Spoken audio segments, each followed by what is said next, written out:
Star హీరోల సినిమాల్లో special songs చేస్తూ మంచి గుర్తింపు తెచ్చుకున్న అందాల సుందరి హంసా నందిని సూపర్ ఛాన్స్ పట్టేసింది.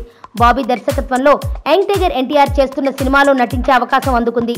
ఎన్టీఆర్ ఆర్ట్స్ బ్యానర్ లో కళ్యాణ్ రామ్ నిర్మిస్తున్న ఈ చిత్రం ప్రస్తుతం రామోజీ ఫిల్మ్ సిటీలో వేగంగా చిత్రీకరణ జరుపుకుంటోంది. ఈ షెడ్యూల్లో హంసా నందిని జాయిన్ అయింది. తారక్ తో కలిసి రొమాన్స్ చేసే సన్నివేశాలను షూట్ చేయనున్నారు. ఇందులో ఆమెది తక్కువ నిడివి గల పాత్ర అయినప్పటికీ సంతోషంగా ఒప్పుకున్నట్లు చిత్ర బృందం వెల్లడించింది. తారక్ 3 పాత్రల్లో మెప్పించనున్న ఇందులో ఒకరి పక్కన హీరోయిన్ గా రాశి ఖన్నా సెలెక్ట్ అయింది. బాలీవుడ్ ప్రముఖ కెమెరామ్యాన్ సికే మురళీధరన్ సినిమాటోగ్రాఫర్ గా పనిచేస్తున్న ఈ మూవీ టీంలో Hollywood legacy effects technician Mansi Hartwell కూడా ఉన్నారు. ఈ ఫిల్మ్ కి రాక్ స్టార్ దేవిశ్రీ ప్రసాద్ సంగీతాన్ని అందిస్తున్నారు. సుబ్బు, నీకు తెలుసా, నాకు ఎర్లీ మార్నింగ్ ఒక కల వచ్చింది. నువ్వు నన్ను జ్యువెలరీ షాప్కి తీసుకెళ్ళి వడ్డానం కొనిచ్చావంట. ఏ టైంకి?